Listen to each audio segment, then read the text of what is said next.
Hey everyone, welcome back to the channel, and today we are not going to just be doing an e-bike review. We're going to be putting this monster to the test. This is the Jansno X60 electric bike. It's got dual 750 watt motors, a massive battery, and an eye-popping top speed that I can't wait to show you. But is this a true performance beast, or are we looking at a heavy overhyped cruiser?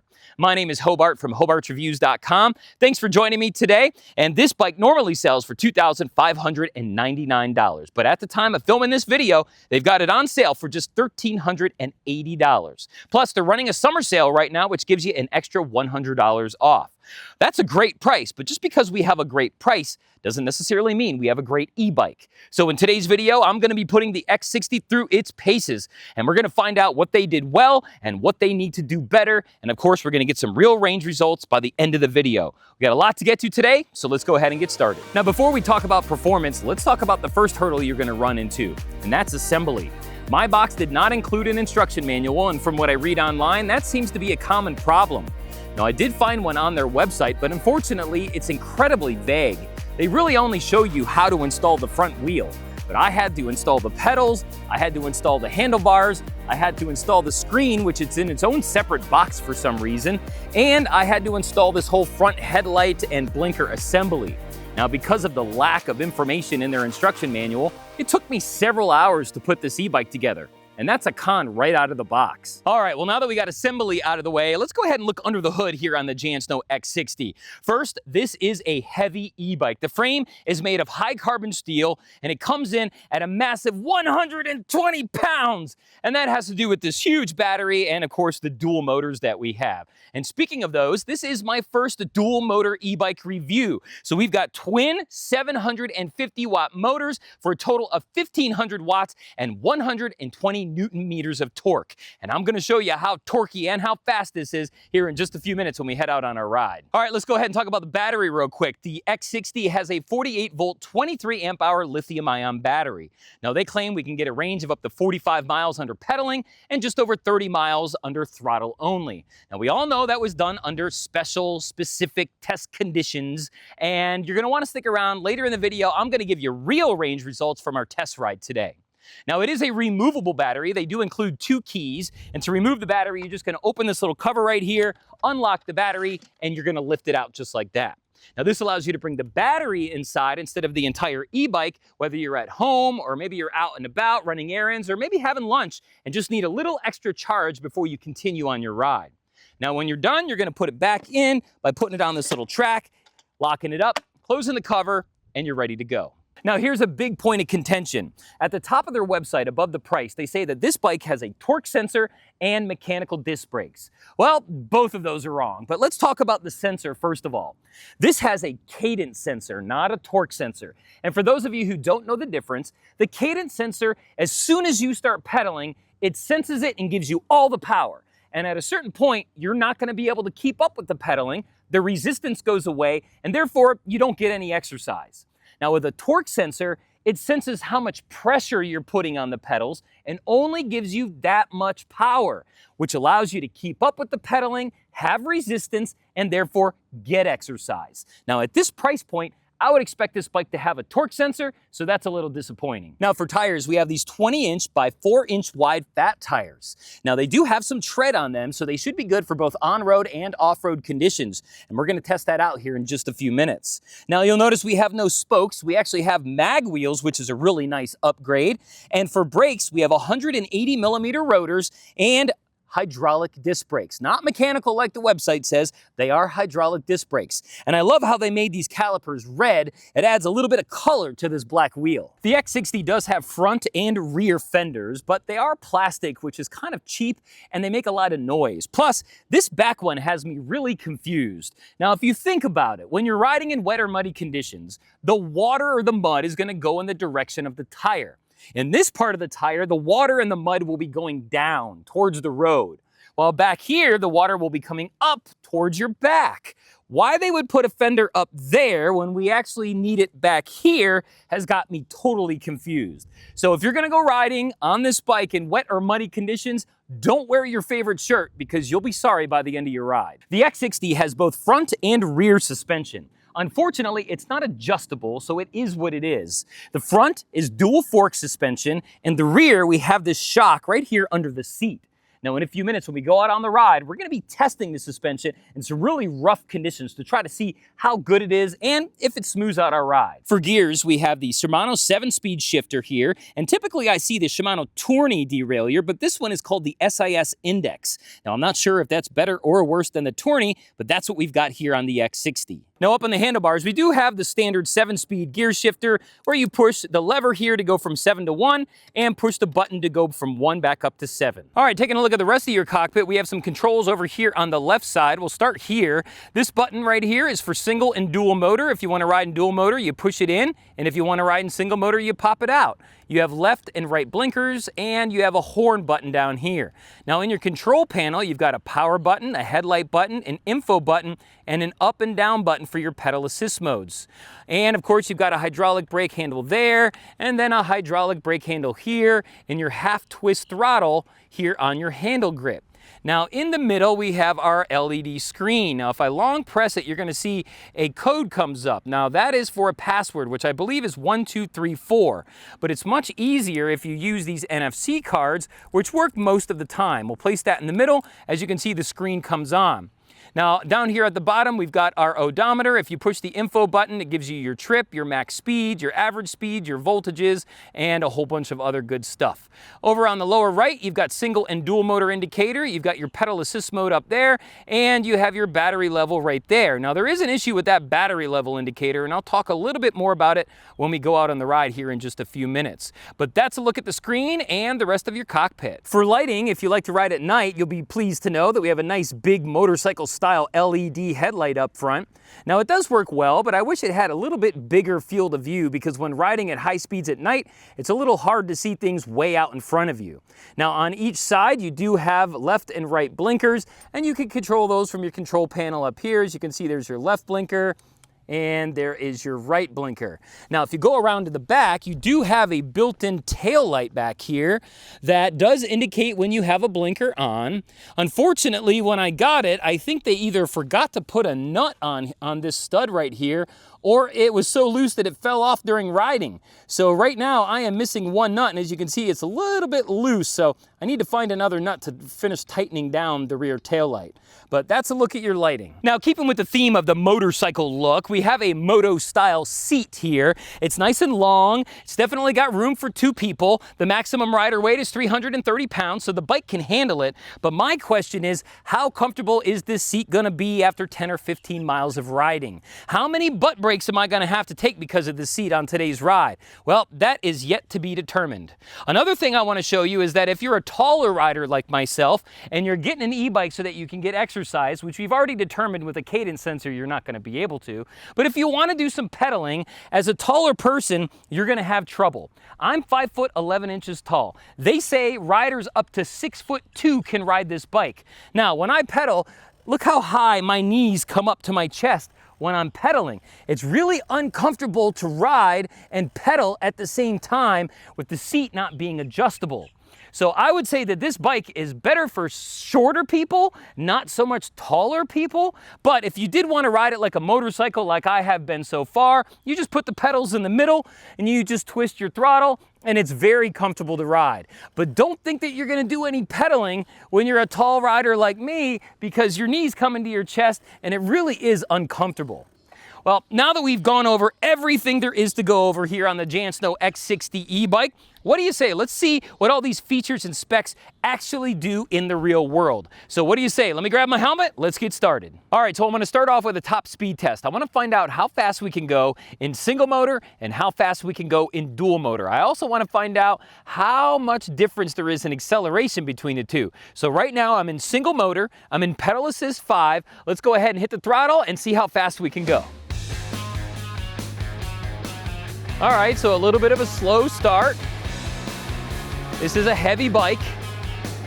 We're at 20 miles an hour. Now it does feel like a standard 750 watt e-bike, which I've tested many times before.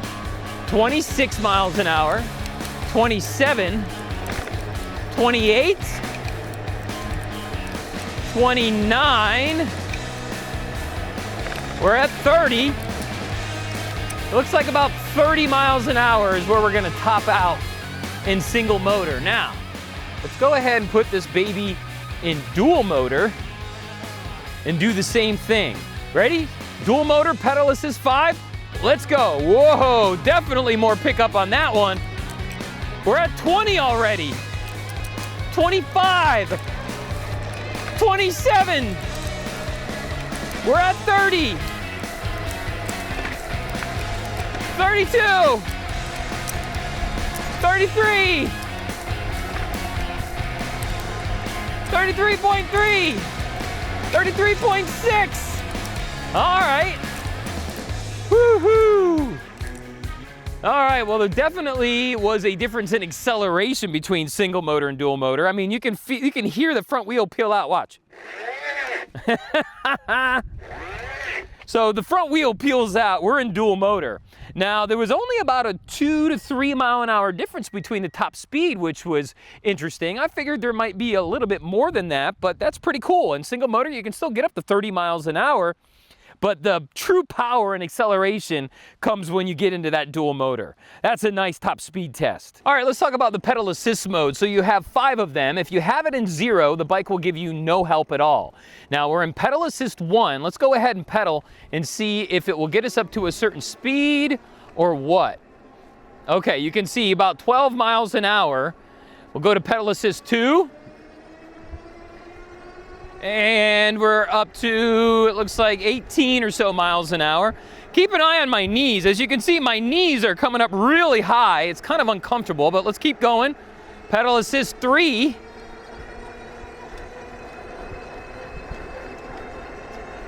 (24), 25. See, at this point, I can't even keep up with the pedaling anymore. So I'm in pedal assist 4. But I've slowed my pedaling down. I mean, I can go this slow with my feet and I'll still keep going faster. That's why I don't like cadence sensors. Pedal assist 5, we'll keep pedaling, same speed, because right now, I can't keep up with the pedaling.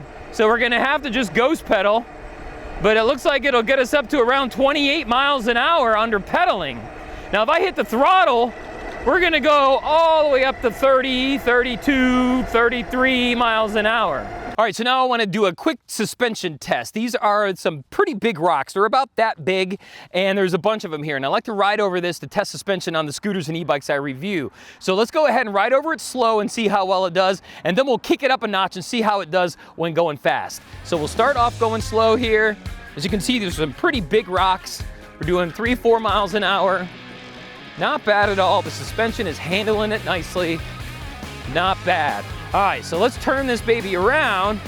We're in dual motor, so we're gonna kick it up a notch and go fast and see how well it does going fast. Oh, doing 13 miles an hour, holy crap. And these hydraulic brakes stopped us in just a few seconds, so we didn't run into the road and get hit by a car. But nice suspension test. We're gonna test it a little bit more throughout the ride, but I just wanted to see how well it did going slow and going fast over those big boulders. All right, so now we're gonna do a hill test. I got this big hill in front of me. I have not been able to get to the top of it on any e-bike or scooter that I have reviewed yet. Will today be different with dual motors? Let's go ahead and find out. Come on, baby. Get me up. Get me up. Come on, baby. Woo, we're going straight up. Come on, baby. Come on, baby. Oh. Whoa, we're still going. We're still going. We made it. We made it to the top. The first time that I have made it to the top of this hill on any e-bike or scooter, and this is it right here. The Jansno X60 did it. There's some dirt on my seat, which means I probably have some dirt on my back. Thank you very much, Fender, that doesn't work. But hey, check this out. I'm at the top of the freaking hill. Dual motors is what it takes. So if you're looking to get up an incredibly steep hill, look how high I am. You can do it here on the Jansno X60. Nice hill test, awesome. All right, now I'm gonna test these hydraulic brakes going down an extremely steep hill to see how well they do. Let's go ahead and give it a try, and hopefully I won't fall and break some ribs again. All right, so we have these stickers here, which I hate, but it's working. Nice and slow, creeping at 2 miles an hour at almost probably a 45 to 50 degree slope. And we got to the bottom, no problem. So hydraulic brakes do a great job. Now let's go ahead and do our high-speed brake test and see how that turns out. Let's go ahead and slam on the brakes and see what happens. Go! Whoa! Oh. Wow. I smell something. I might smell the tires a little bit. I'm not quite sure, but it didn't do a bad job at all. I don't see any skidding. I don't see any marks here whatsoever. I was doing, as you saw, maybe 29, 30 miles an hour when I hit the brakes and didn't have any problems at all. So I was able to stop controlled without skidding out, and I was able to do it in a very short distance. I hit the brakes right around that curve back this way, so maybe 30 or 40 feet I was able to stop. That's incredible. So another good test for the hydraulic brakes. Now another way to test the suspension is going over crosswalks like this one up here, because we still have a layer of asphalt missing. So there's a huge bump, boom, boom. And it doesn't feel like anything. While on other e-bikes and scooters, it's a pretty jarring feeling when you go over those crosswalks. Some of these, they've even put some asphalt there because it's such a big bump. Look at this, boom, boom, no big deal. But you do hear the rattling of those plastic fenders, which I don't like, especially since one of them is non-functional. All right, let's try to hop this curb. Oh, that didn't work too well, but the point of that was to try to see if we could ride in the grass. And I'm in dual motor right now, pedal assist 5. We're doing 15 miles an hour in some thick Florida St. Augustine grass. Suspension not doing too bad. 18 miles an hour. And we'll go ahead and hit the brakes because I don't want to get mud all over my back. But yeah, this baby can ride in grass, no problem. All right, well, that ride was a lot of fun today. So let's head back to the car and I'll give you my pros and cons. Let's go. All right, before we get to my pros and cons, let's go ahead and get our final range results from today's ride. So on today's ride, we went a total of 13.07 miles. Now, the battery indicator says 81, but under throttle, under power, it was hovering at 49 to 50. So I'm gonna consider us at about half battery right now. If you take 13.07 and times it by 2, you get 26.14 miles. It's not quite the 35 miles they said we would get, but I was also putting this thing to the test with acceleration tests and riding it off-road, riding up that huge mountain, doing brake tests and all sorts of other things. So you might be able to squeeze a little bit more out of this bike. Now keep in mind, I'm a 210-pound rider. So if you're a lighter rider, you're gonna get more range. If you ride in single motor, you're gonna get more range. I rode in pedal assist 5 and dual motor the entire time under throttle. So that's why I got a little bit less range, but it's still respectable for a dual motor e-bike to get 26 to 30 miles out of the battery. So I like that a lot. Let's go ahead and take a look at my pros and cons. All right, so pro number 1 is definitely got to be those dual 750 watt motors. 1500 watts of power, man, it's awesome. It feels great. It feels like an electric scooter, just poof, you're off like a rocket. So that's definitely a pro. Pro number 2 is going to be the brakes. Hydraulic brakes did a great job today, both slowing us down going on down that big mountain, and also the high-speed brake test, being able to slow us down to a stop without having any crashing, any skidding out, anything like that at all. And it did it in like 30 feet. So the hydraulic brakes, also a huge pro.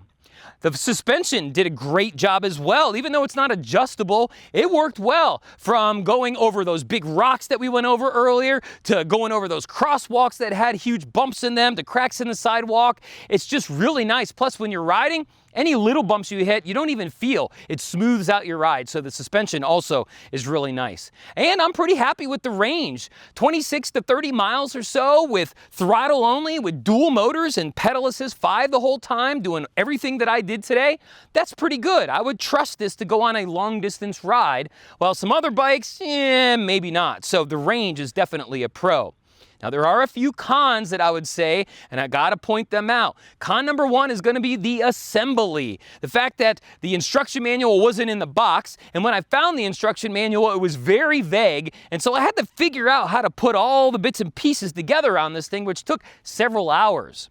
I'm also not a fan of that fender right there. That rear fender is pointless. It doesn't do anything. I've been riding today in wet conditions and in a little bit of mud, and there was some mud on the back of the seat. Shoot, I don't even know if I have mud on my back right now. I haven't even been able to look in a mirror to see. But the back fender should be more over here than where it is now, so that is pretty much pointless. I'm also pretty concerned about this battery indicator. The battery indicator says 81%, but we all know under power, it was hovering around 49 to 50% when I finished the ride. So we're at about half battery, but it says 81%. I really wish that they would do a better job of trying to figure out how to make that battery indicator more accurate, or some people might get stranded when you're out riding. Well, if you have any questions or comments about the Jansno X60 dual motor electric bike, feel free to leave them below in the comments. I'll be happy to answer them or help you out in any way I can. I'm also going to leave an affiliate link down there for you as well if you want to purchase one of these guys. It doesn't cost you any more and definitely helps out the channel, so I'd appreciate if you use that link. Well, for the Jansno X60 dual motor electric bike and HobartsReviews.com, my name is Hobart. Thanks so much for joining me. We'll see you on the next ride.